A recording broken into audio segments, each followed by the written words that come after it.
Así que bueno, de paso menciono, o sea, durante la práctica voy a estar asignando de forma completamente aleatoria los correctores para todas las cosas individuales, en función de quienes hayan entregado ya el TP0. Y de vuelta con entrega siempre nos referimos a una entrega que pase las pruebas. Así que bueno, si hay alguna pregunta ahora, pero si no, ahora en un minuto arranco ya.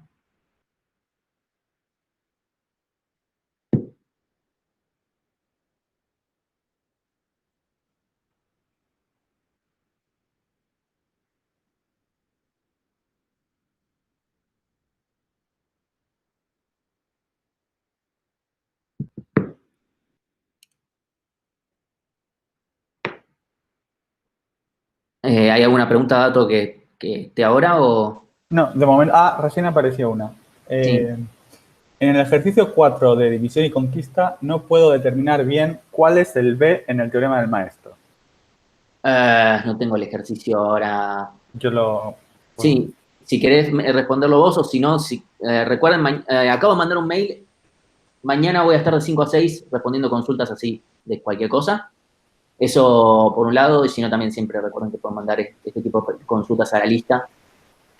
Eh, Además, de paso, quedan mucho mejor escritas que yo tratando de ahora revisar cuál es el ejercicio. ¿Hay alguna otra? sí, hay otra más genérica, más de explicación de teoría, no de un ejercicio concreto, que es... Daniel pregunta, ¿división y conquista por lo general es recursivo, pero se puede escribir de forma iterativa? Y si se pueden combinar los dos. O sea, pregunta A, si se puede escribir de forma iterativa, y B, si se puede combinar. Todo algoritmo iterativo se puede escribir recursivo y viceversa. O sea, cualquier algoritmo recursivo se puede escribir iterativo. O sea, eso es así, definitivamente. El tema es qué tan fácil o no es. Entonces, la verdad es que división y conquista la vamos a escribir siempre de forma recursiva, no porque no se pueda hacer iterativa, sino porque escribirlo de forma iterativa es muy difícil. Eh, yo siempre comento que la vez que me convencí de que realmente era una mala idea escribir, por ejemplo, merge sort, que no es un algoritmo tan complejo, escribirlo de forma iterativa fue cuando lo vi a Diego Saya mostrando cómo se hacía, donde básicamente había que usar una estructura auxiliar, una pila, que es algo que lo que vamos a hablar ahora, para simular la recursividad. Entonces, terminaba siendo, o sea, ver ese código no es simple de leer. ¿Se puede hacer? Sí, se puede hacer. La recomendación es que no lo hagan. Porque el único caso en el que es más, o sea, cosas que sean muy similares a programación dinámica tal vez es fácil porque como se descarta y nos quedamos con un solo pedazo, tal vez no es tan difícil. Mi recomendación siempre va a ser que lo hagan de forma recursiva, pero eso tampoco sería tan grave. Y después si se pueden combinar, no me imagino cómo sería combinar que por un lado sea iterativo y por otro recursivo y que siga siendo división y conquista. Y la verdad que no lo veo. Si alguien quiere ver como un ejemplo concreto, no tengo problema, pero no sé a vos, Datos, si se te ocurre algo con eso, pero... No, así inmediatamente no. Yo suelo Ah, hacerlo bien todo recursivo o bien iterativo. sí, incluso eso vale ni siquiera para división y conquista en general. Es como no me imagino haciendo algo mitad iterativo, mitad recursivo, salvo que sean sobre cosas diferentes. ¿Hay alguna otra pregunta? Sí, hay una que es sobre un ejercicio, pero que yo creo que es más bien conceptual, porque referencia al ejercicio 6, que dice, nos dan la ecuación de recurrencia, pero no Sí. nos aseguran que sea división y conquista. Por lo tanto, no podemos aplicar el teorema del maestro. O sea, en el 6, no sé si te acuerdas, es T igual y la fórmula de recurrencia, y la pregunta es si de ahí se puede calcular la complejidad con el teorema del maestro sin saber qué es división y conquista. Es que ahí depende cómo es estrictamente la ecuación de recurrencia. Si la ecuación de recurrencia tiene la forma de un algoritmo de división y conquista, o sea, T de n igual a 2, perdón, 2, A por T de n dividido B más o de n a la C o como fuere, esa ecuación de recurrencia corresponde a la de un algoritmo de división y conquista. Por más que no le esté diciendo explícitamente, el tema es que esa ecuación de recurrencia se puede resolver matemáticamente con el teorema maestro. O sea, es así. Una ecuación de esa pinta se puede resolver con el teorema maestro. Eso ya es algo de matemática. El teorema maestro aparece incluso en los libros de matemática discreta. Eso por un lado. Y después sucede que un algoritmo de división y conquista tiene ese tipo de ecuaciones de recurrencia. Tiene que tenerla. Si no, no es de división y conquista, algo está mal. Y también, me falta una citation, pero demostrado por alguien, también si tiene esa ecuación de recurrencia es de división y conquista, porque es así. Es lo que nos describe el algoritmo. Sí, en este caso lo único raro que tiene es que el tercer término, el elevado a c, es la raíz cuadrada, pero bueno, Sí. es como elevar a un medio. Sí. ¿Alguna otra? Sí, un instante. ¿Qué es lo fundamental? Álvaro pregunta, ¿qué es lo fundamental que diferencia división y conquista de otros algoritmos recursivos? Más allá de recursivo de vuelta, porque escribirlo iterativo o recursivo es algo que va a cómo escribo el algoritmo, no es lo que hace cómo funciona el algoritmo. Es lo que describe un algoritmo de división y conquista, que uno lo ve y que es como su eh, copyright, digamos, es esta cosa de dividir, de partir el problema y resolver, digamos, recursivamente, resolver el problema de vuelta sobre porciones más pequeñas, llamando las veces que sean, para porciones que sean, pero resolviéndolo para proporciones más chicas. Ya lo vimos, por ejemplo, en búsqueda binaria, lo llamo para una sola mitad. Para Merge llamo para las dos mitades. Ya van en la práctica que se puede dividir en otras cantidades también, ¿sí? Y que se llama para otras cantidades también. Entonces, es eso lo que describe a un algoritmo de división y conquista. Cómo parto el problema, o sea, divido, y bueno, viene de eso de dividir y vencerás. Bueno, división, lo divido y después conquisto a la vuelta, o sea, junto después los resultados. Entonces, para poder incluso aplicar división y conquista, tengo que poder plantearme que yo pueda resolver de a pedazos y después juntar las soluciones. Sí, hay muchos algoritmos recursivos que se aplican elemento a elemento y si se aplican sobre 100, tendrás 100 llamados recursivos. Veo varias preguntas que son muy concretas sobre ejercicios de la fórmula, etcétera. Eso sugerimos que sean para mañana, para el segmento de consultas. Y así genérico me quedan dos. Uno es... Por la lista, como quieran. Sí, o por la lista. Genéricos quedan dos. ¿Cuál es la diferencia entre TDN y ODN? ODN es una complejidad lineal, fin. O sea, es una complejidad que dice esto es ODN, esto es lineal. TDN es como una función, tiempo, en función de n, de un algoritmo particular. ¿Sí? O sea, TDN es, ok, esta función se comporta de esta forma, este algoritmo se comporta de esta forma. ODN no es una función, es un operador directamente y es la forma en la que lo escribimos. Y la última pregunta que si quiere la puedo responder yo, es de C, es completamente distinto. Camilo pregunta, y es la más votada, a mí no me queda claro el size t.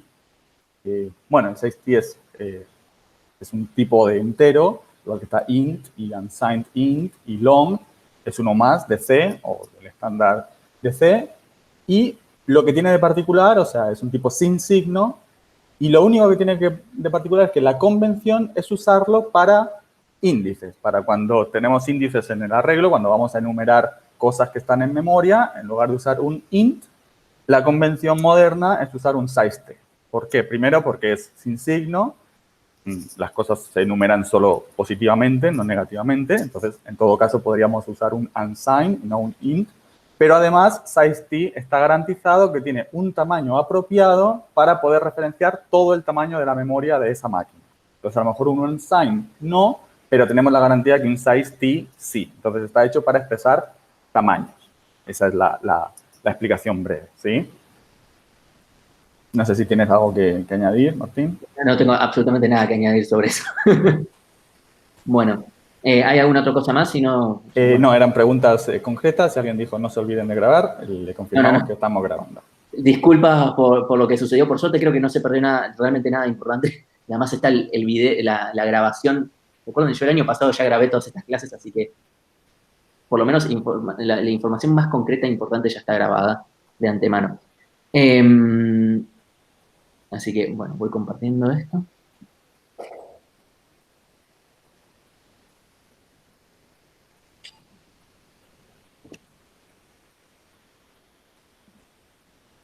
Entonces, Se ve bien, ¿no? Estoy compartiendo bien, ¿no? Sí, porque ya nos pasó la vez pasada con Jorge que no se veía. Bueno, vamos a empezar a hablar, voy a empezar a hablar un poco de esto que comenzó Jorge, a hablar de los TDAs, los tipos de datos abstractos, abstracción como concepto que es muy importante, no solamente en esta materia, sino es parte de la profesión directamente. Y es muy importante que trabajemos siempre con este concepto de abstracción. Entonces, primero, para repasar brevemente qué es un TDA, qué es lo que mencionó Jorge, decimos, es una estructura, o un tipo de dato en realidad, mejor dicho, que modela algo, ¿sí? Modela alguna cosa, ¿sí? Ese algo tiene que tener un comportamiento, ¿sí? Y ese comportamiento lo modelamos a través de sus primitivas. O sea, yo puedo ir y pedirle que realice acciones a través de sus primitivas. Esa es nuestra forma de interactuar con el tipo de dato. Una aclaración nada más es que puede aparecer TDA o ADT u otra permutación de las letras, depende cómo se diga, si tipo abstracto de dato, tipo de dato abstracto, o en inglés también aparece ADT. Todo hace referencia a lo mismo. Entonces es muy importante esto de que tenga comportamiento, que no sea simplemente como algo que almacena datos y ya está. O sea, simplemente voy y le pongo, tiene 3 ints y voy y le meto 3 ints y voy y lo manoseo. Eso existe en C, o sea, un struct se puede usar tranquilamente sin necesidad de que eso modele un TDA, e incluso seguramente en la materia lo hagamos, pero eso no es un TDA, eso es simplemente una estructura. ¿Sí? Entonces, es algo que tiene comportamiento y va más allá de cómo está implementado por dentro. Entonces, debe tener estado, y esto, entre comillas, no es que siempre tenga que tener estado, la verdad es que siempre en algoritmos 2 nos va a pasar que sí tenga estado. Pero hay algunas cosas más complejas u otras formas de implementar los TDA sin que tengan estado, pero eso lo voy a dejar, es un tema que se explora mucho más en la materia teoría de lenguajes. Que bueno, si les interesa hacerlo, es una materia optativa. Se ven cosas de cómo se implementan TDAs también sin estado o cosas por el estilo. Y la letra más importante de TDA, por más que uno diga, bueno, estoy trabajando con tipos de datos, la letra más importante es la A, la de abstracto, ¿sí? Es definitivamente la más importante. Entonces, abstracción, lo que nos plantea es qué nos importa y qué no. Y cuando decimos qué nos importa es de qué justamente nos podemos abstraer, de qué puedo decir, esto no me importa, ¿sí? La abstracción nos permite separar incumbencias, o sea, nos permite, yo trabajo en lo mío y lo demás no, ya está, no me importa, es tema de otra persona, aunque sea yo mismo, pero en otro momento, ¿sí? El ejemplo que a mí me gusta usar en general para esto es aquellos que hayan usado en algoritmos 1 Python, ustedes no andaban pensando cómo estaban hechas las cosas, las magias que hacía Python por dentro. Nadie se pone a pensar eso. Ustedes se están abstrayendo en ese momento de cómo están implementadas las cosas por dentro. O sea, no sé, que las listas, que los diccionarios, que los archivos por dentro, todo ese tipo de cosas, ustedes no le están prestando atención. ¿Sí? Se están enfocando en lo que tienen que hacer en ese momento, que es usar esos tipos de datos. Eso por un lado. Y también vale la recíproca, ustedes no andan pensando, bueno, ¿cómo me van a usar? O sea, sí, cuando lo están diseñando tienen que basarse en una especificación, pero no tienen que andar pensando más allá de lo concreto que están haciendo. Entonces, esto nos permite mantener mejor el código, ¿sí? Porque justamente al estar todo separado, es mucho más fácil de corregir porciones, porque está menos atado el código. Si no abstraemos, seguro una porción de código va a estar atada a otra y yo toco en un lugar y se rompe en otro y es muy difícil, ¿sí? Entonces, como yo me manejo contra los TDAs, contra sus primitivas y no contra la implementación directamente, seguro que ese código va a estar mejor, o sea, va a estar contenido ahí, va a estar probablemente probado y que sea todo consistente. Y por otro lado, cuando yo quiera modificar esa implementación, más adelante no voy a tener problemas, porque mientras eso mantenga cómo se comporta, no importa cómo está hecho. ¿Sí? Entonces, de esta manera logramos que si yo hago cambios más chicos o más grandes, sobre el TDA no afecta a quienes usan el TDA. El cambio más tonto, cambiarle simplemente un nombre a un campo en un struct, bueno, que eso no rompa código de otra persona. ¿Por qué eso le debería cambiar? Si yo implementé mi TDA y lo uso correctamente adentro, ¿por qué eso le tiene que romper código a otra persona? Nada más porque decidí cambiar un nombre que me parece más acorde. Eso por un lado, y si quiero cambiar la implementación completamente, mientras funcione, no tiene por qué tampoco afectar. Vamos a hablar mucho más de eso en la clase que viene, el lunes que viene, cuando veamos específicamente cómo se hacen los principales tipos de implementaciones. Y obviamente permite reutilizar, porque si yo me baso en que todas las formas de manipular esta estructura, este tipo de datos, pasa a través de sus primitivas, sé que nada depende de algo externo, lo puedo reutilizar. ¿Sí? No es que tengo que andar pensando, bueno, pero tal vez esto se modificaba afuera y entonces es muy difícil reutilizar código que está pensado de esa forma, por no decir inusable. ¿Sí? Y una cosa muy importante es que nos vamos a basar en todo esto de lo que son pre y post condiciones, eso ya lo van a ir viendo seguramente ya en el punto H del vector, lo pueden ver, pero si no, en los siguientes trabajos lo van a poder ver directamente. Una de las precondiciones es básicamente qué cosas tienen que entrar, postcondiciones qué es lo que va a salir. Obviamente algunas de esas cosas están en la firma de la función. Una postcondición para mí puede ser la complejidad, que puede estar o no escrita, pero es un dato conocido. Entonces, como conclusión de todo esto, es que está mal acceder a los componentes internos de un TDA. Lo voy a resumir así, es malo, feo, caca. Está mal, ¿sí? Eso de ninguna forma, perdonen, mi gato está haciendo lío. Eso de ninguna forma va a estar bien, nunca, ¿sí? Salvo que estemos del lado justamente de quien lo está implementando. ¿Hay alguna pregunta hasta acá, Dato? No, de momento no. Buenísimo. Entonces sigo. Entonces, la pregunta que nos podemos hacer es, bueno, ¿cómo fuerzo esto en C? Porque, más allá de que algo se haya charlado, tenemos que... Me gusta llegar hasta este momento, no es tan teórico, es más práctico en realidad, porque a mí me pasó que yo no entendía algunas cosas. Cuando cursé Algoritmos 2, yo no entendía por qué usaba punteros en todos lados y qué sé yo, y bueno, eventualmente lo entendí, pero me parece que está bueno explicarlo en algún momento, y yo tengo tiempo ahora. Primero y principal, ¿cómo vamos a implementar los TDAs? Con structs, para la estructura interna. Fácil, bastante directo, no creo que a nadie le sorprenda esto y ya lo empezaron a ver el viernes. Y vamos a usar los .h y .c, ¿sí? El .h para definir cómo van a interactuar con nosotros y los .c para tener definido, o sea, escrita directamente el código de esa implementación.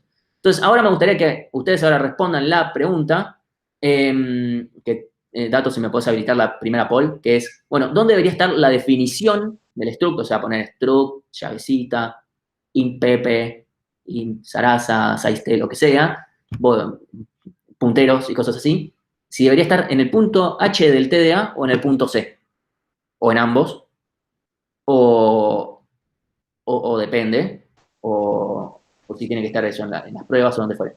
David. Bueno, aquí creo yo la pregunta mientras, hicieron una pregunta que era relevante a lo de antes, que era, ¿qué sería en un TDA el estado? Esto que han mencionado del estado, que tiene un estado, ¿qué sería el estado? ¿A qué se refiere? El estado es, por ejemplo, está en general modelado con la estructura, que es, por ejemplo, ahora, supongamos, en el vector dinámico, sé que tiene una cierta capacidad. Bueno, esa capacidad es parte del estado, porque además eso puede mutar, porque ya vieron, tiene esa, digamos, primitiva para redimensionar. Vamos a hablar un poquito de eso. ¿Sí? Es todo lo que compone el, ok, ahora este TDA se comporta así. O sea, ¿cómo se va modificando a medida que yo voy interactuando con el TDA? ¿Sí? O sea, yo voy aplicándole modificaciones, llamando sus primitivas. Bueno, ¿en dónde están guardadas todas esas modificaciones? Hay algunos TDAs que no tienen estado, o sea, no se modifican, sino que cuando yo opero, no sé, me devuelven un nuevo TDA que tenga ese estado nuevo modificado. No me quiero entrar demasiado en detalle con eso porque es más para otras materias, pero bueno, es Es básicamente eso, es simplemente el estado interno que tiene que va a ir mutando. Sí, la variable del struct en Sí, el sí. caso de C. Y mientras esperamos una poca más respuesta del poll, Sebastián pregunta, bueno, una aclaración, no logro terminar de entender el concepto de TDA, pero da una definición que más o menos sí que es. Dice, es una división entre dos mundos, uno que implementa y otro que utiliza sin cuestionar la implementación. No es exactamente eso, pero en realidad está bastante bien. O sea, TDA es simplemente una modelización, es nuestro modelo de algo. Lo que nosotros digamos, Jorge usa el caso de la puerta, como, ok, yo modelo una puerta y obviamente no modelo todas las cosas de la puerta, porque podemos modelar un montón de material, de que el material también podría ser un TDA, podemos modelar todo lo que, la complejidad que nosotros necesitáramos para el problema que queremos resolver, ¿sí? Entonces, y obviamente eso va a estar atado a las primitivas que necesitemos, o sea, las operaciones que podemos hacer sobre ese TDA. Entonces, el TDA es básicamente un tipo de dato que modela algo que tiene un comportamiento, o sea, hace acciones que modifican, no sé, su entorno o lo que fuere o lo que haya que hacer.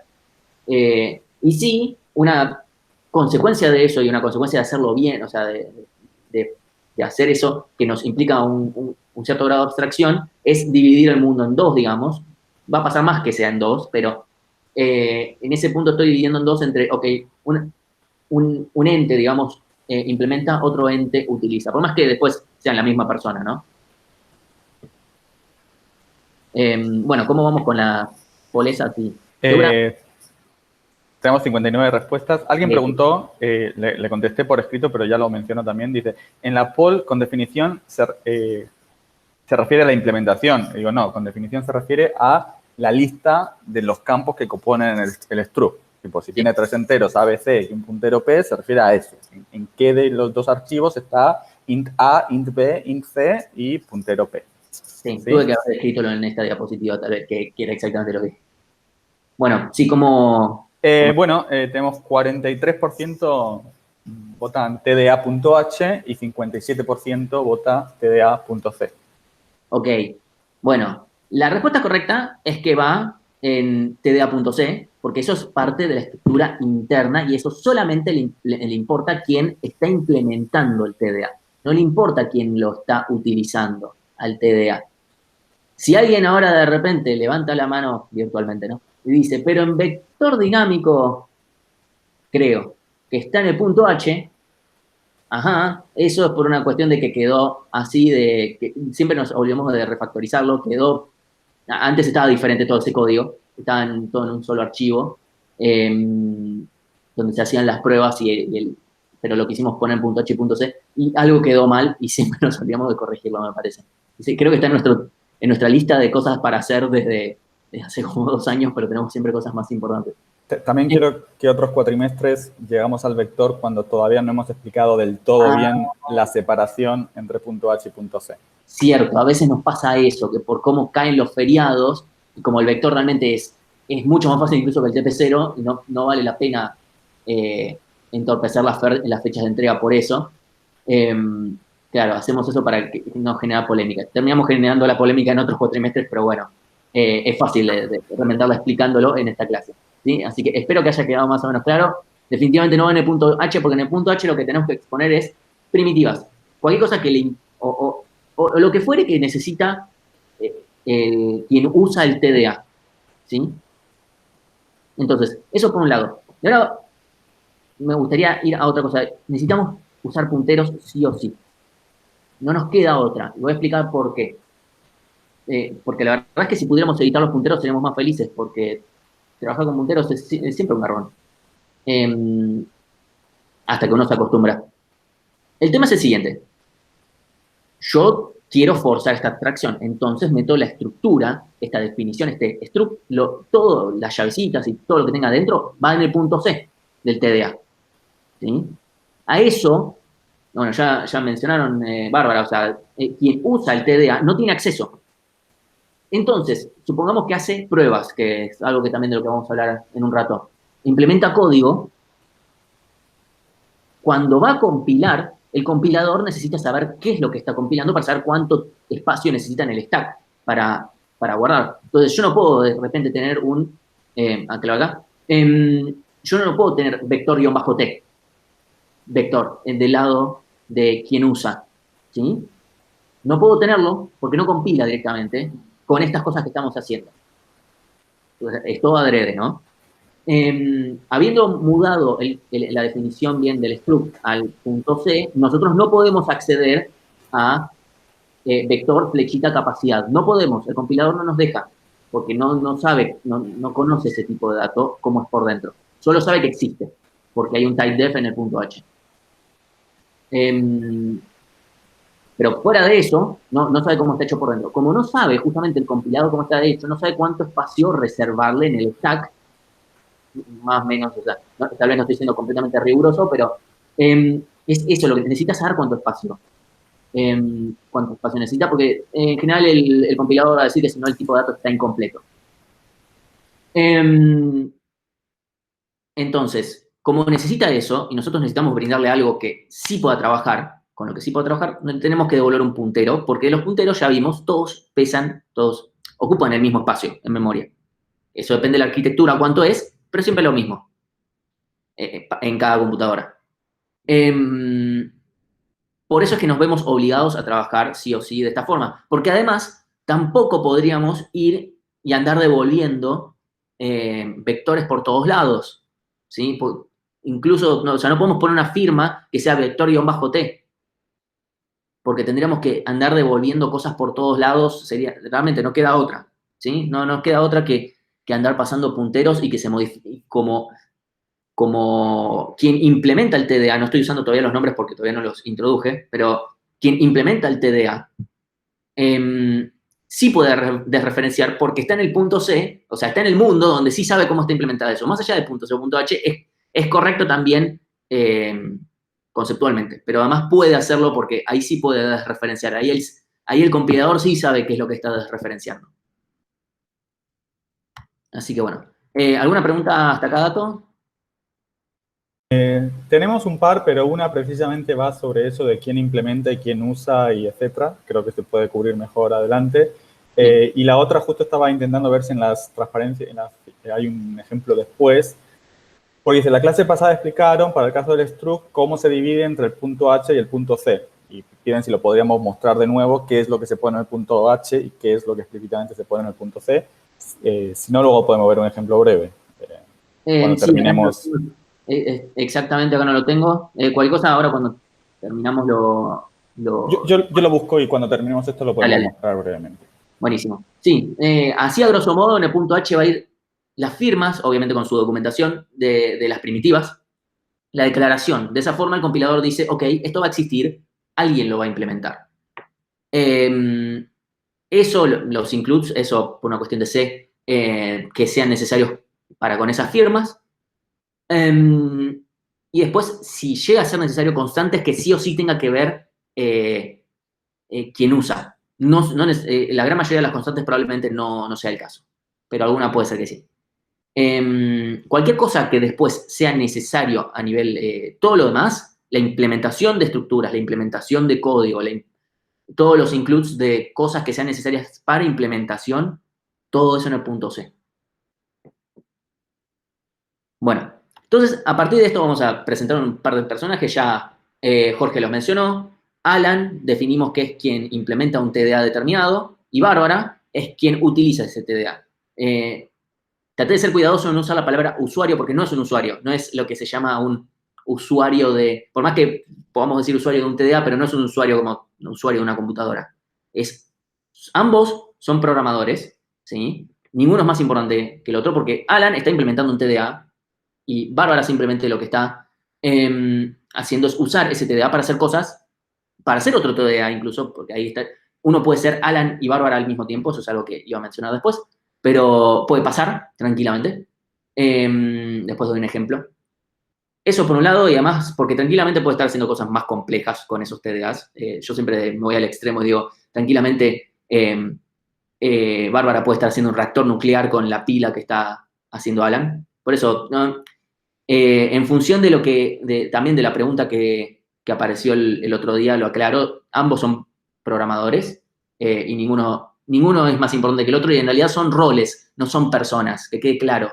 O sea, nosotros vamos a adoptar ambos personajes e incluso simultáneamente a veces los dos al mismo tiempo.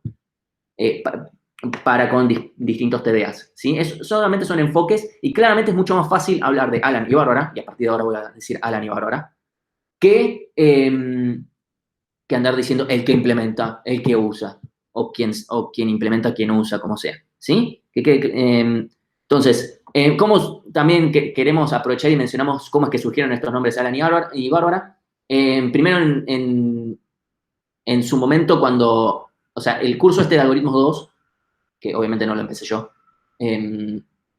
cuando en su momento se implementó el curso de Algoritmos 1, que sería el que ahora está Diego Saya, en su momento se dividieron las prácticas en dos. Y se tomó, ok, vamos a llamar a una de un nombre y a otra con otro. Y se decidió una con nombre de un hombre importante en la historia de ciencia de la computación y para una mujer. Y se decidió con A y con B. Ahora, es muy común, por ejemplo, en criptografía también, hacer análisis y todo hablando de dos personajes que se quieren comunicar. Uno se llama Alice y el otro Bob. Y todo el mundo, cuando está hablando de criptografía, conoce a esos dos personajes. Y a un tercero que es el que quiere meterse en el medio. Entonces, se optó, en su momento, yo ni siquiera estaba en la facultad para cuando esto se decidió, nombre de una persona importante, hombre en particular, con nombre A, quedó Alan por Alan Turing, muchos dirán, no sé, padre de la informática moderna, y otra es Bárbara Liskov, que tiene varias cosas también importantes hoy en día.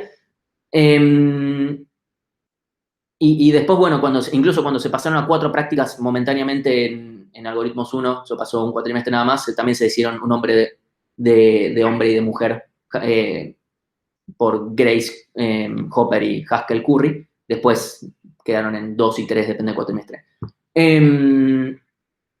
Entonces, cuando después se mudó esto, cuando empezó Algoritmos 2 y en algún momento se quiso dar de entidad a estos personajes porque justamente había un problema pedagógico, simplemente se adoptó los mismos nombres y quedó Alan implementa, Bárbara es quien usa ese TDA, simplemente así.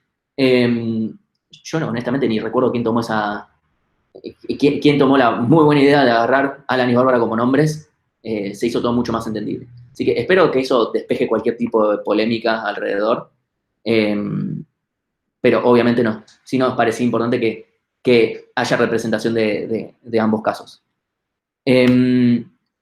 Así, y a raíz de esto, nada más hago como mención, lo quería mencionar en la primera clase, pero iba a tener que correr, y aprovecho ahora que tiene sentido. Recuerden, por cualquier cosa, incluso si nosotros nos llegamos a equivocar con algo, si esto mismo que les estoy diciendo no les cierra, o lo que fuere, o si tienen algún problema cualquiera que tenga que ver con la facultad, que esté relacionado con cuestiones de género, o tienen inquietudes, tranquilamente pueden mandarle un mail a la gente del área de género de la facultad y diversidad.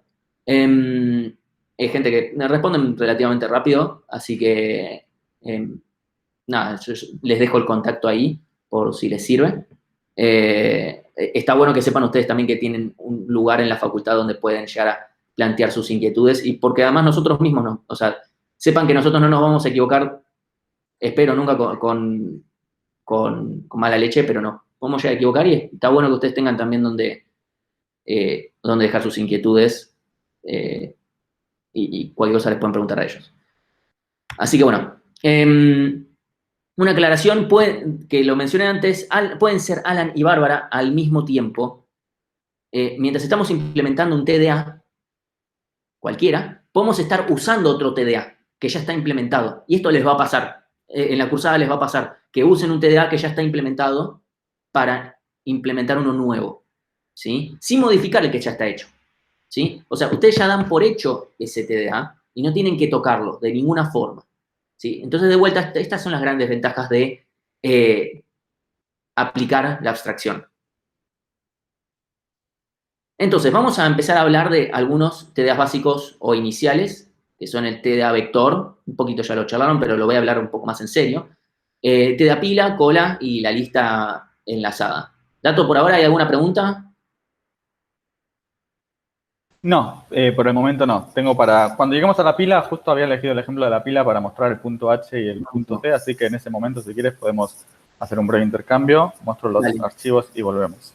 Buenísimo. Bueno, primero vamos a hablar del TDA vector y del TDA vector posta, no de lo que tienen que implementar ustedes. Lo que tienen que implementar ustedes no es realmente un TDA, es simplemente un ejercicio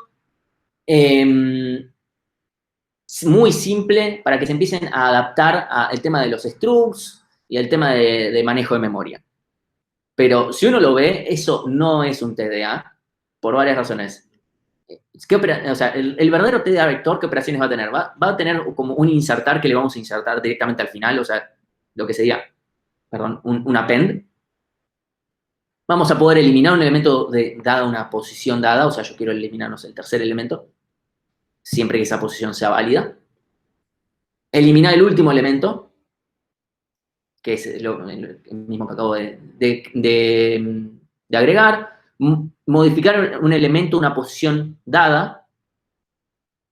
Y la redimensión es algo interno, ¿sí? Y ahora vamos a hablar un poquito más de eso, ¿sí?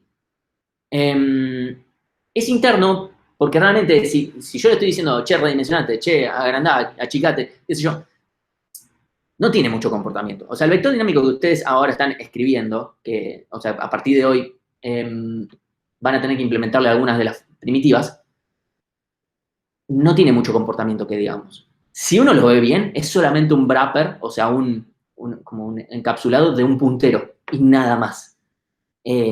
Honestamente, eso no es un TDA, no tiene ningún tipo de comportamiento de ningún tipo y prácticamente, o sea, tenemos que saber por fuera cómo está implementado por dentro para usarlo. De vuelta, no es la idea, o sea, cuando estamos usando el vector todavía no llegamos a ese estado.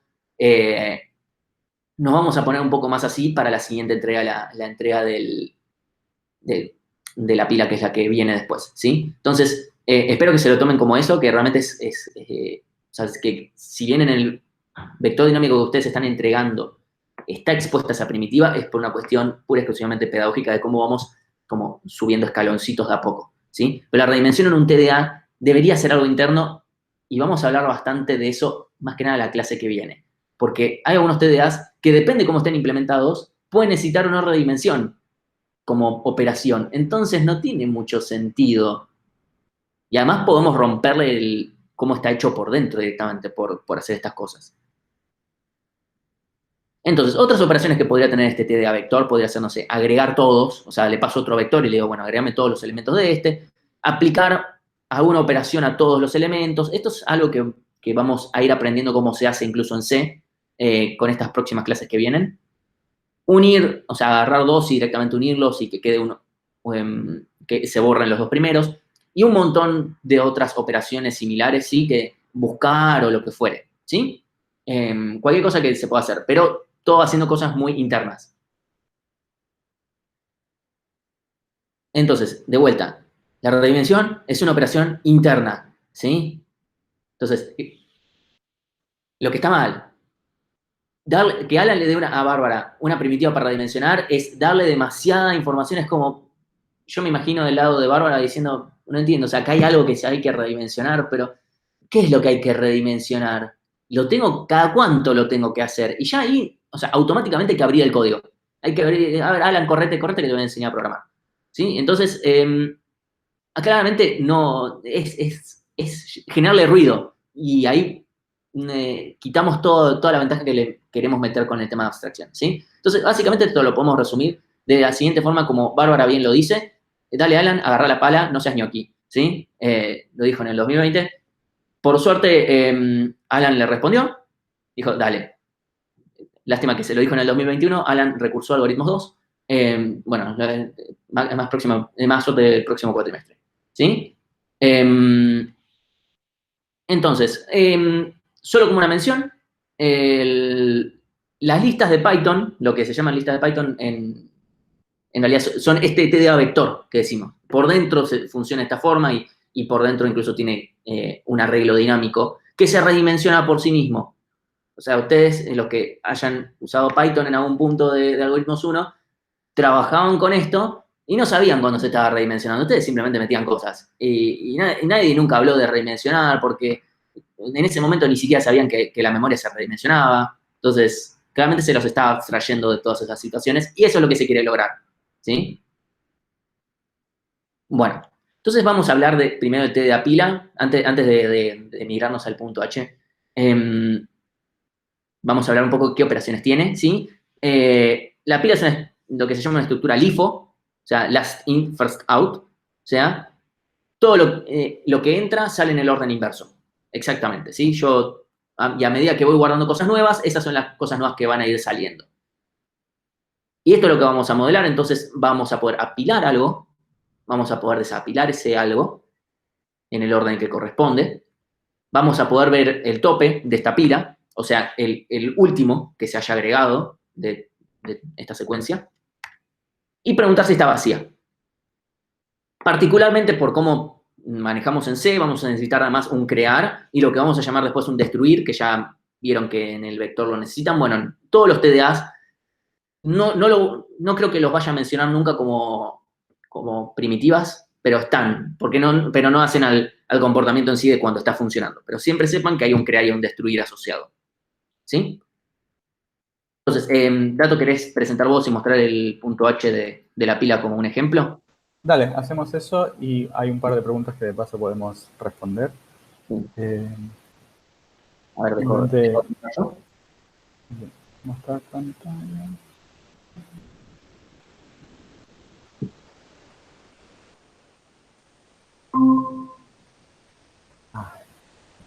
No, bueno, este no era el que quería mostrar. Un instante, perdón.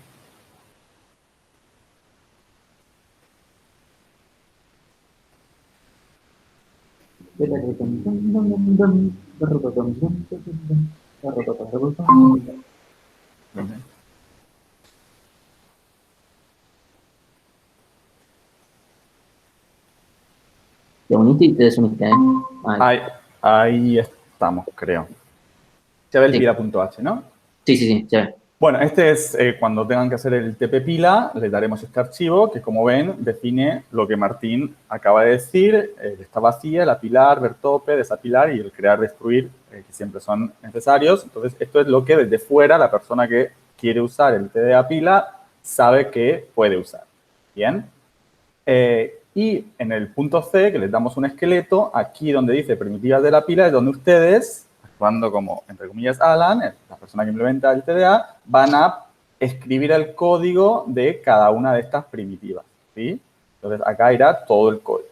Pero bueno, luego, lo que hemos dicho, para mantener el estado necesitamos un struct. Y ese struct está definido, esta vez se lo damos nosotros, pero para futuros TDAs lo definirán ustedes al completo, en el mismo punto C donde está el código, ¿de acuerdo? En este caso, pila tiene, yo antes había dicho 3 enteros y un puntero, bueno, la pila tiene 2 tamaños y un puntero y está en el C, ¿de acuerdo? En el punto H no se tiene noción, la persona que lo usa no sabe que estas 3 cosas existen, ¿bien?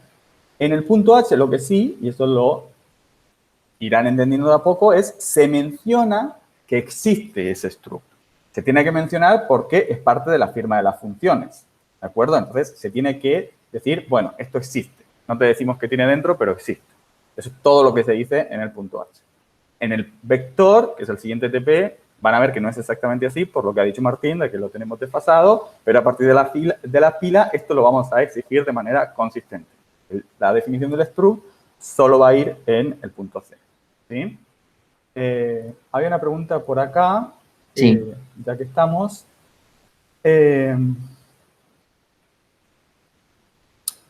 Uno pregunta si una pila es un vector o se le podría aplicar ese tipo de estructura a otras cosas. Una pila es una pila. Después, por dentro, cómo está implementado, vamos a ver que o sea, se puede implementar con un arreglo o se puede implementar de otras formas. Varias otras formas, nosotros vamos a ver 2. Así que la respuesta es no es un vector, es una pila. Y la implementación interna, vamos a charlar de eso el lunes que viene. Bien, otra manera de decir eso es que un TDA son sus primitivas y el comportamiento de cada una, sin importar cómo están escrito el punto C por dentro. Bien, sí. Otra pregunta, que no sé si Bueno, hay una pregunta muy breve de Joaquín que dice, las primitivas las codeamos en el punto C. Entonces, sí, lo que acabo de mostrar, en el punto C iría todo el código de las primitivas. Lucas pregunta, una consulta que arrastro es, ¿en qué momento se debería usar la memoria dinámica? Bueno, creo que eso ya lo veremos cuando Martín... Sí, eso es más que nada. Ahora no tanto, eso lo voy a explicar más el lunes que viene. Ahora no me estoy metiendo en si memoria estática o dinámica. Voy a charlar un poquito más de eso en la clase del lunes y hasta ahí, o sea, algunas cosas van a ser medio directas. Pero sí, en el lunes que viene vamos a estar charlando tanto en teoría como en práctica bastante más de todo ese tema. Sí, eso. La respuesta breve es que va a ser siempre, casi siempre dinámica si necesitamos que dos partes del programa se comuniquen. Aquí estaba la pregunta de Hernán, que pedía visualizar el punto H y el punto C. Ya lo hemos hecho. Y aquí hay una pregunta de Federico. No entendí del todo. ¿Bárbara utilizaría el TDA vector para manipular un vector de varias maneras diferentes entonces? No, Bárbara lo que usaría es el TDA vector para hacer operaciones que estén relacionadas con lo que está modelando, que en este caso es un vector, ¿sí? Entonces, Bárbara puede usar ese vector, supongamos que guarda cosas, entonces yo puedo irle guardándole cosas, pasándole, bueno, ya estuvieron charlando punteros, pero supongamos que es enteros, nada más. Guarda enteros, dice, ok, quiero guardar en la posición 3, quiero guardar en la posición 10, quiero guardar así.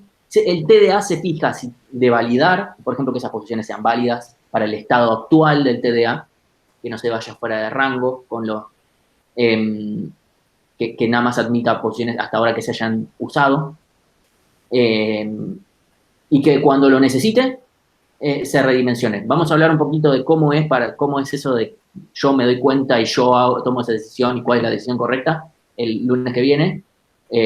Pero todo eso, cómo funciona y qué, lo hace Alan. Bárbara lo usa para guardar cosas, en este caso, que le parezca que está bueno guardarlas en un vector. Algo que se comporte como el array, un arreglo, pero que se pueda modificar internamente, o sea que sabemos que va a aumentar y achicarse de tamaño sin que yo tenga demasiados problemas. Y con eso además le podemos hacer más cosas más lindas, no sé, poner operaciones más piolas a la regla. Hay aquí una última pregunta, voy a ver si la consigo aclarar yo mismo. Es bastante importante que entiendan esto. Arturo pregunta, ¿se podrían crear, hemos visto la definición, las tres cosas que tiene la pila, entonces él pregunta si se podrían crear las primitivas pila cantidad y pila capacidad, que devolverían las respectivas cantidad y capacidad, al igual que en el vector está el vector largo. Y la respuesta es, siempre podría, pero eso iría en contra del propósito de la abstracción propia, porque esa capacidad, por ejemplo, es una cosa enteramente interna, que a ti te va a permitir saber cuándo tienes que dimensionar. Entonces, es lo mismo que cuando Martín explicaba, no le vamos a dar a Bárbara una primitiva para redimensionar, eso es interno. Pues por la misma razón no le vamos a informar de cuánta capacidad tenemos porque es algo que no corresponde. De hecho, eso haría que si tú luego quieres pasar a una implementación basada en arreglo con capacidad y cantidad a una basada en nodos, de repente esas primitivas no tendrían sentido, porque esas primitivas no son de una pila, son de una implementación concreta de la pila, ¿de acuerdo? Fíjate. Exactamente. Hay primitivas que están atadas a la implementación, no son primitivas, están mal. O sea, no tienen sentido. Rompen la abstracción, sí. del TDA.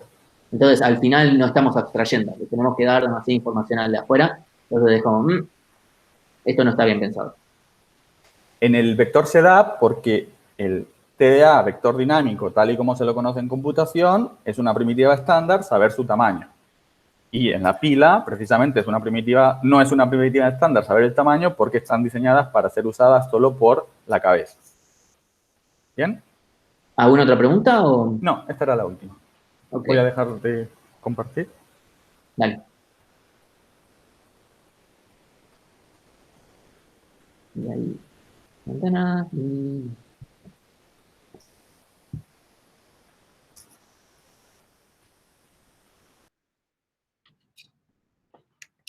Ahí estoy yo de vuelta compartiendo, ¿no? Sí. Buenísimo. Ok. Entonces, vamos a hablar de algunas aplicaciones que tiene este TDA, porque, bueno, que no es solamente por gajes del oficio, sino porque para algo sirve este TDA. que es el más difícil, o sea, a veces es difícil ver para qué sirve y al final sirve un montón. Primero, justamente el stack de la memoria se comporta como una pila, entonces nosotros y podemos simular recursividad usando un stack, o sea, una pila, ¿sí?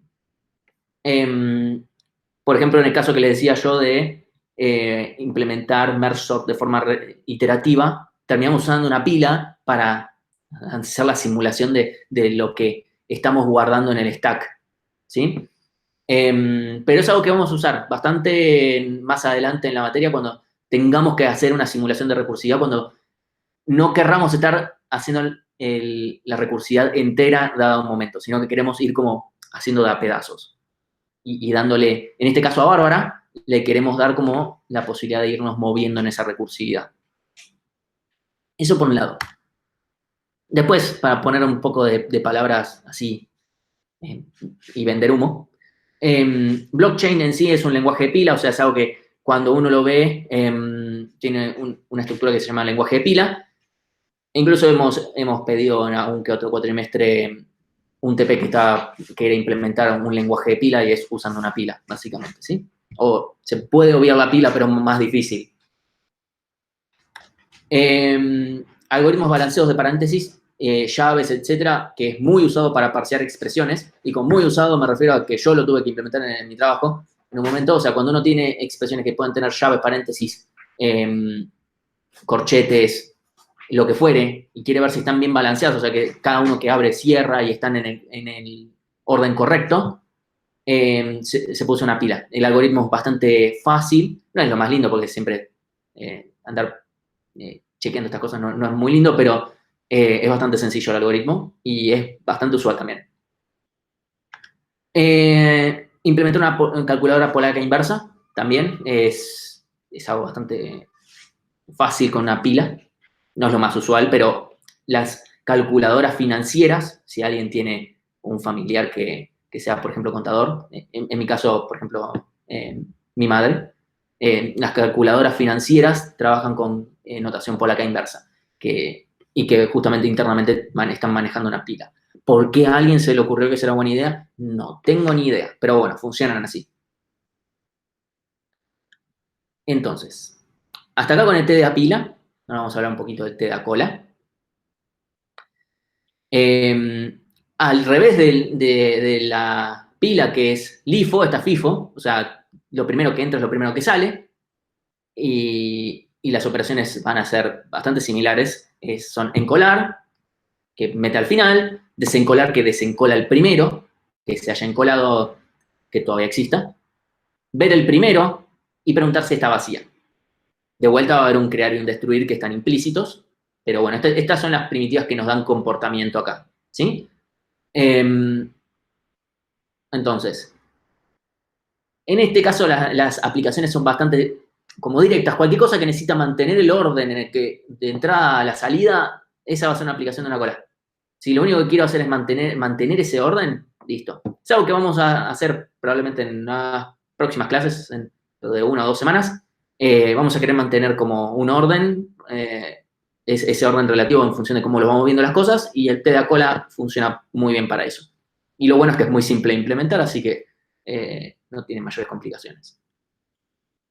Entonces, una mención importante, como la pila y la cola son TDAs tan simples, que tienen utilidades tan simples, todo tiene que funcionar en tiempo constante. O sea, no podemos agarrar y hacer una implementación donde algo no sea de tiempo constante, ¿sí? Salvo que, bueno, después vamos a ver en el caso de la cola el destruir, porque le agregamos un poco más de funcionalidad, pero estas primitivas que yo estoy mencionando acá, encolar, desencolar, la primera está vacía, y las mismas para pila, todas tienen que ser OD1. Si alguien implementa algo que no sea OD1, va a estar mal, ¿sí? No podemos implementar un TDA tan simple y que cueste tanto tiempo en ejecutar, porque entonces la complejidad deberíamos asignársela a tener una situación más compleja. ¿Hay alguna pregunta? Porque ahora me miro a otra cosa momentáneamente. No. ¿No? Tenemos un fan que nos dice que la notación polaca es superior a la algebraica, pero eso es todo. No sé, yo no puedo pensar en notación polaca, qué sé yo. Ya, Tal vez porque me lo enseñaron de chiquito y como, bueno, ya está. Bueno, sí, desde los 2 años que, o no sé, cuando sé que me enseñaron a sumar, eh, claramente no a los 2 años. Veo 2 más 2 y no veo 2 más, bueno, qué sé yo, no es mi culpa. Bueno, vamos a hablar de algo que no les va a gustar y me pongo en sus zapatos porque, a ver, yo laburo y me pasa todos los días, así que hay empatía 100%. Pruebas, ¿sí? Esto tal vez ya lo tuvieron que hacer en algoritmos uno y leen esta palabra y se quieren pegar un disparo en el pie, pero bueno. La verdad es que cuando hagan un TDA, les vamos a pedir que hagan pruebas. No ahora para el vector, pero a partir de la pila les vamos a pedir que hagan pruebas, ¿sí? Eh, ¿Puede ser que sea molesto hacer pruebas? Sí. No, no puede ser. Es molesto hacer pruebas. Esa es una realidad. Es innegable que hacer pruebas es molesto. Es probablemente una de las tareas menos satisfactorias de la profesión.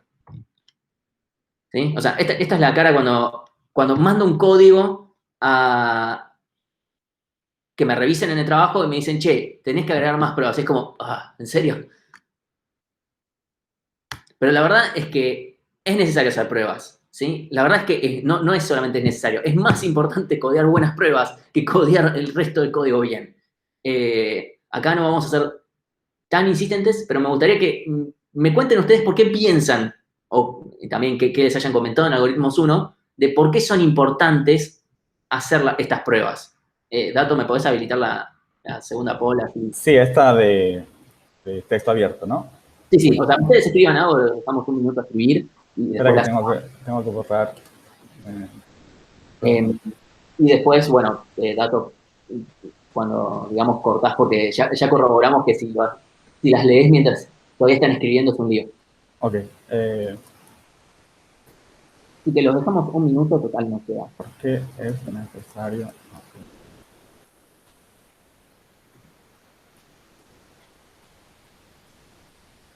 Ahí está. Ok, lo dejamos así unos minutos. Total, estoy bastante bien de tiempo hoy, así que esta es una de las clases cortas. Aclaro que cuando decimos hacer pruebas se refiere, obviamente, es lo que ha dicho Martín, escribir código que prueba las cosas de manera automática, no a probar a mano. No, no, probar a mano, eso es malo, feo, caca. Probar a mano no funciona. Probar a mano sirve para, ok, en el momento si quiero hacer algo, qué sé yo, pero eso no es mantenible, porque no me vas a decir dentro de 3 meses, no, bueno, ahora bancame que lo pruebo y se pone a probarlo a mano. Lo que hicieron, el código que hicieron hace un montón, claramente ni se acuerdan cómo fue que lo probaron.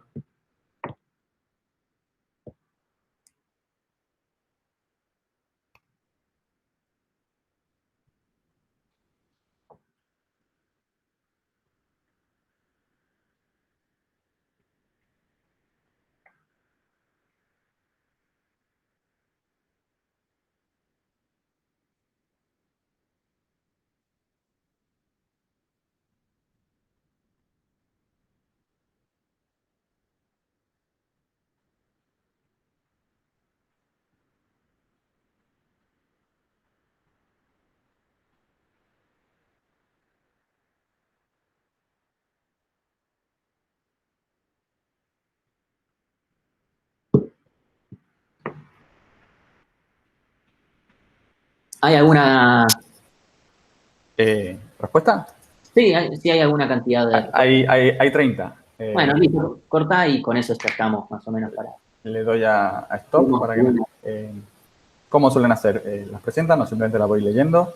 Sí, si querés, lee algunas que te parezcan así como sea. Eh, Había una que era la primera que llegó, que me había gustado.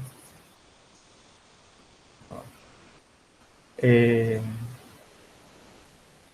para corroborar que nuestro código tiene lo que hacer, para ver si el código es funcional, garantizar el buen funcionamiento del algoritmo. Espera que he perdido la respuesta.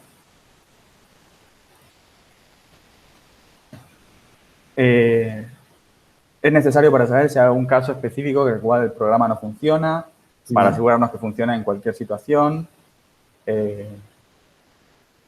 para comprobar que en todos los casos funciona bien, casos bordes, fijo, bien, Para asegurarse que todas las primitivas funcionen correctamente, en especial en casos muy particulares, a pesar de su implementación. Alguien dijo, no la puedo encontrar ahora, pero fue una de las primeras que era para comprobar que las primitivas hacen lo que deben hacer. O sea, que es como para el contrato de las primitivas. Sí. Ok, más o menos vemos, todos son bastante consistentes, que se quedan con mi primera razón es, podemos tener, yo digo certificación, pero nada más por decir, que el TDA implementado funciona como se espera o que hace lo que debe hacer, las primitivas hacen lo que deben, hacer. Una última, alguien dijo, también sirven como documentación, que es un punto para ver cómo se usa pueden servir. Me encanta porque la uso todo el tiempo.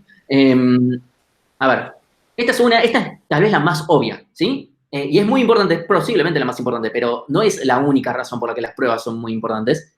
Podemos también, si a futuro cambio la implementación, quiero ver que no se rompa. O sea, no quiero solamente verificar ahora si funciona, quiero ver más adelante si modifico algo, si sigue funcionando.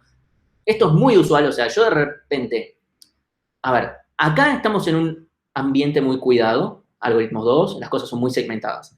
Pero en proyectos reales, las cosas no son tan segmentadas, yo modifico en un lugar y rompí en otro, ¿sí? Completamente diferente. Entonces, está bueno tener pruebas porque si yo modifico en un lugar, quiero saber si rompí en otro.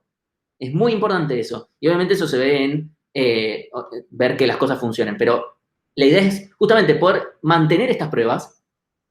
Entonces, de esta forma, acompaña a que el TDA sea mantenible. ¿Sí? Lo primero de que, ok, yo separo a Alan y Bárbara, todo muy lindo, pero si después no tengo pruebas, como, bueno, yo modifiqué la estructura.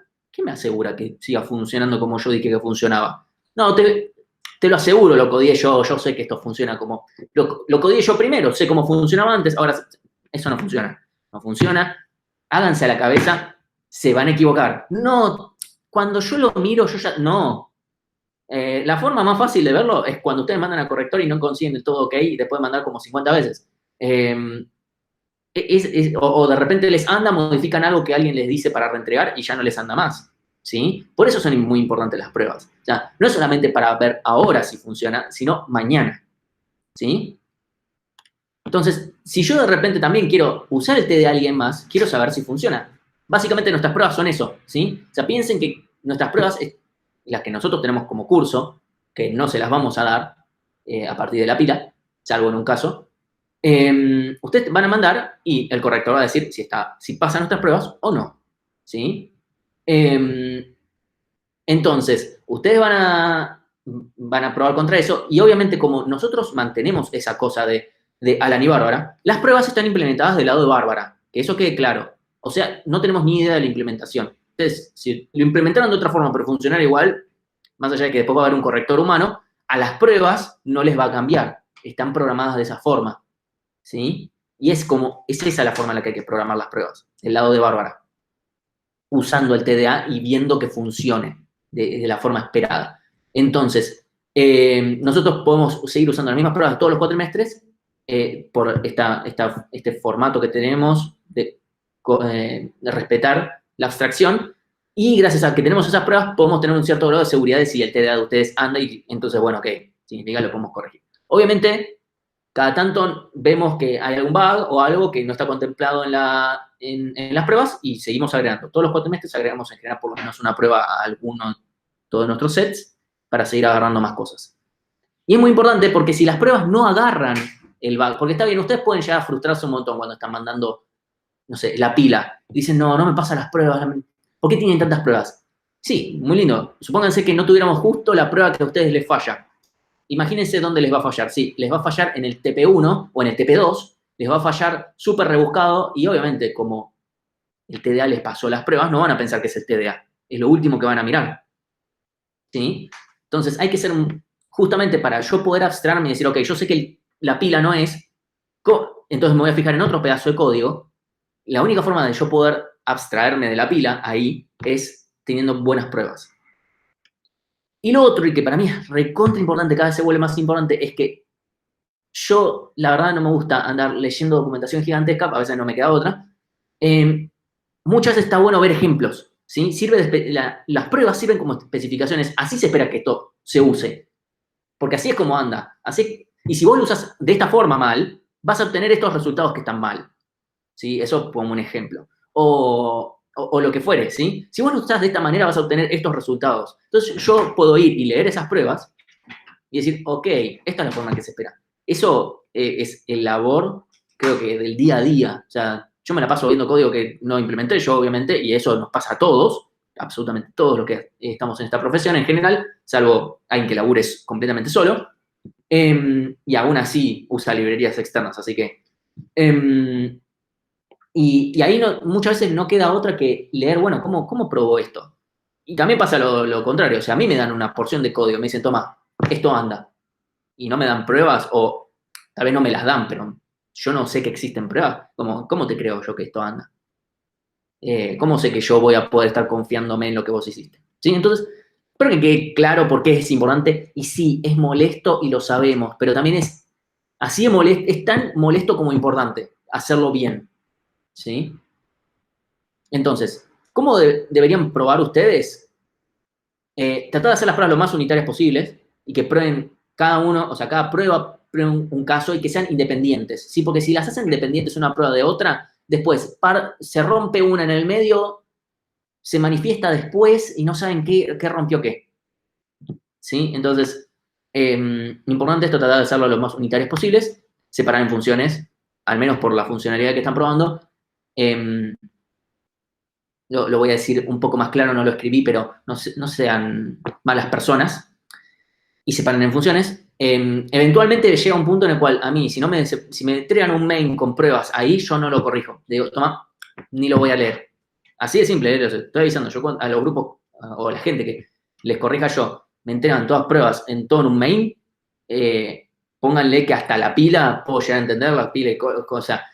Obviamente baja nota eso, pero hasta pila y cola pónganle que alguien pueda llegar a leer eso. Salvo que las pruebas sean buenas, porque si tienen muchos casos, también se hace elegible. Pero es muy probable que no, que además consideren, estoy acá todo el día encerrado, obviamente estoy bombeado, me dan algo de 100, 200 líneas de código, todo en una sola función, no, toma, algoritmos 1, separan funciones y después lo vemos. No estoy bromeando, ¿eh? Y no vamos a ser muy estrictos exactamente cómo hacen las pruebas ni nada, ni siquiera estamos pidiendo que usen ningún tipo de framework ni nada por el estilo. Ya en Algoritmos 3 van a tener bastante más de esto. Nosotros queremos dejar que haya lineamientos y que sepan probar, porque además no hay otra. Es muy importante probar, entonces tienen que irlo aprendiendo de a poco. ¿Sí? Entonces, la siguiente pregunta es, ¿cuántas deberíamos hacer? ¿Deberíamos hacer 100 pruebas? ¿200 pruebas? Y la respuesta, obviamente, es depende. Porque no es tanto un tema de cantidad, sino de calidad. Queremos abarcar la mayor cantidad de casos posibles, toda la funcionalidad queremos abarcar y especialmente los casos borde. ¿Sí? Esto ya lo mencionaron ustedes, que es algo que para eso sirven las pruebas. Entonces no es una cuestión de cantidad, no es que si mandan 200 pruebas pero probando siempre lo mismo va a servir de algo. Porque muchas veces me pasa de mandar a reentregar y decir, che, me estás muy lindo, hiciste, no sé, 7 escenarios diferentes, porque todos prueban lo mismo. ¿Sí? Y en los primeros enunciados, por lo menos hasta la lista inclusive seguro, van a tener qué es lo que les vamos a pedir sí o sí que tengan implementado, probar. Entonces, ustedes ya pueden ir, leer y decir, ok, yo tengo que probar esto. Esto, no sé, hagamos una función del primer ítem donde pruebo esto. Una función para el segundo ítem, pruebo esto. Entonces, ustedes tienen, y si quieren probar más que eso, bienvenido sea, mucho mejor. ¿Sí? Entonces, me gustaría dejarlos con esta enseñanza. Un bug es una prueba que no se escribió. Esto es un dicho que existe en la programación desde siempre y lo dice cualquier programador o programadora frustrada no los años, sino todos los días de su profesión. Así que bueno, porque justamente si hay un bug, ¿cómo no lo detectaste? Y no había ninguna prueba que justamente evaluara ese caso. Así que bueno, Dato, ¿hay alguna pregunta? Sí, tenemos un par. Hay una que respondí por texto. Era Alan, entonces escribe .h.c. Sí, él escribe los dos y Bárbara sería la que hace include.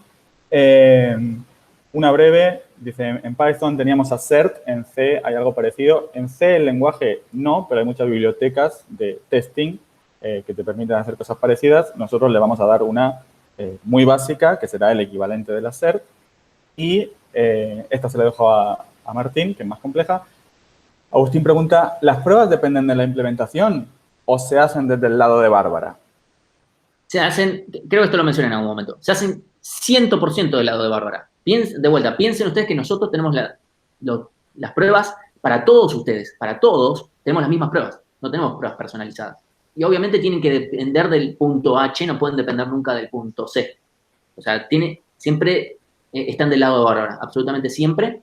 Y por eso también, primero, si a alguien se le ocurre decir, bueno, quiero probar que la cantidad de la pila es la correcta, no, eso no es parte del comportamiento de la pila. Es que nosotros queremos ver que la pila se comporte bien en función de las cosas, de las primitivas que tiene.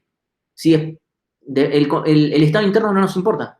Y de vuelta, depende de la implementación que puede ni siquiera tener ese campo. Igual sí puede suceder, o sea, lo más importante de esto que siempre se confunden es, desde las pruebas no se puede acceder al struct. El struct no existe. El punto C es opaco y solo se tiene el punto H.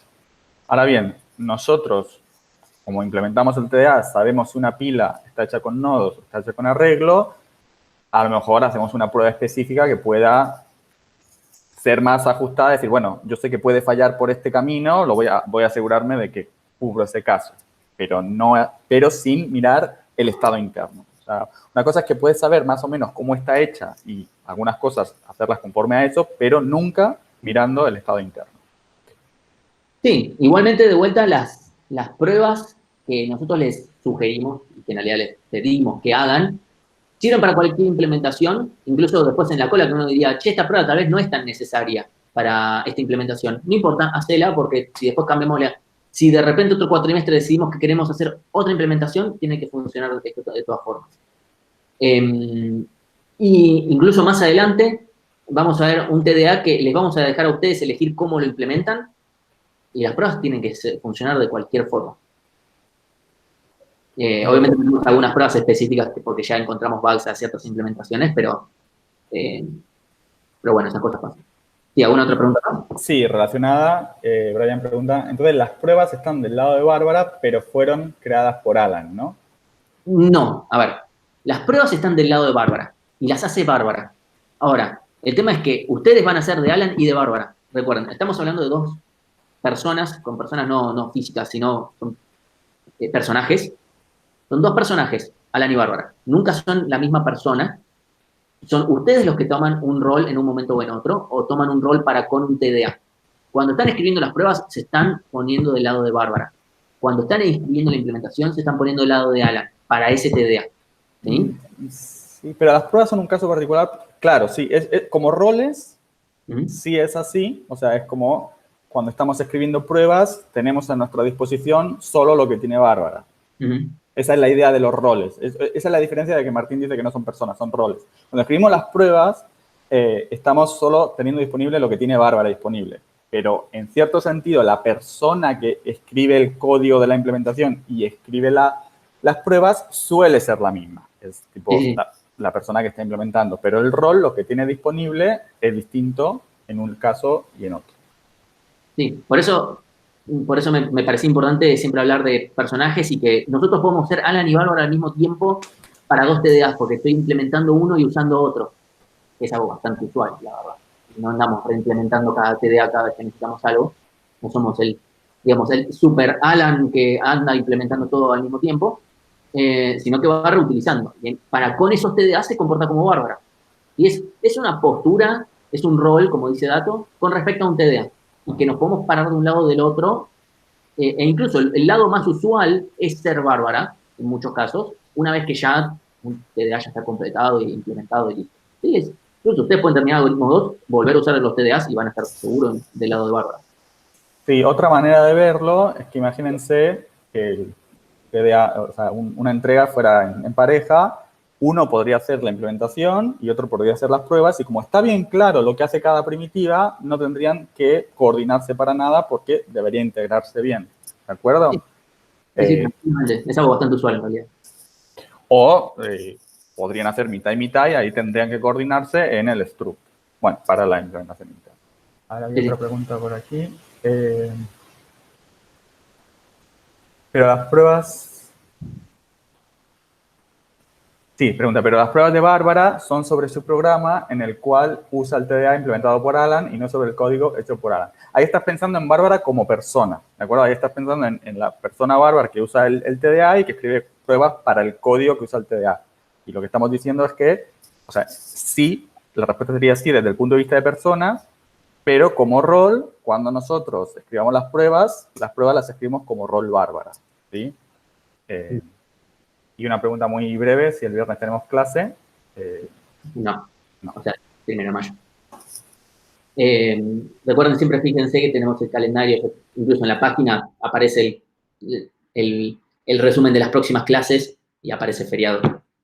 Además es el cumpleaños de mi hermana, no puedo dar clase. Bueno, ¿alguna otra pregunta o...? No, una que voy a responder por escrito. Creo que estamos. Okay. Bueno, espero 2 minutos y si no cortamos y empezamos a las 7 la práctica. Así.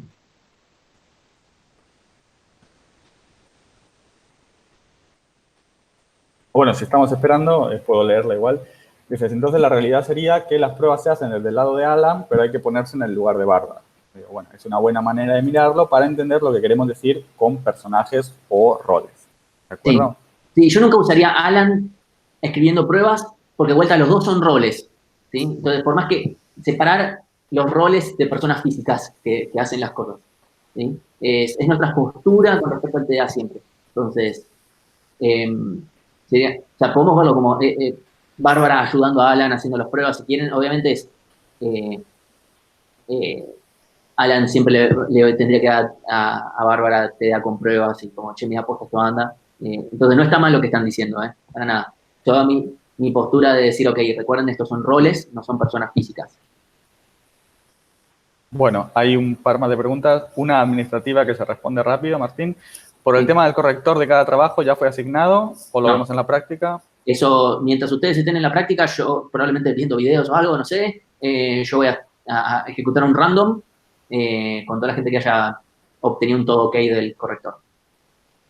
Y otra ya sí sobre contenido, preguntan, yo me sigo perdiendo, y está botada, yo me sigo perdiendo cuando hablan de primitivas y funciones, no veo la diferencia entre primitiva y función. Primitiva es, o sea, hay que abstraerse un poquito más de lenguaje de programación C y todo eso. Primitiva es nuestra forma de acceder, de interactuar con el TDA. ¿Sí? En particular, o sea, cuando uno escribe es una función, es código en C que es una función y fin de la historia, ¿sí? Porque es el lugar donde nosotros... Pero cuando nosotros hablamos conceptualmente primitiva, es una función del lado de Alan que se la provee a Bárbara, que Bárbara la puede usar porque está en el punto H, y esa es su forma de interactuar. Cuando nosotros decimos función, o sea, por ejemplo, implementar una función que, eso es parado del lado de Bárbara. Primitiva al lado de Alan, función lado de Bárbara. Eso quiere decir, Bárbara no puede tocar los componentes internos, no puede acceder a los componentes. Tiene que interactuar sí o sí por primitivas.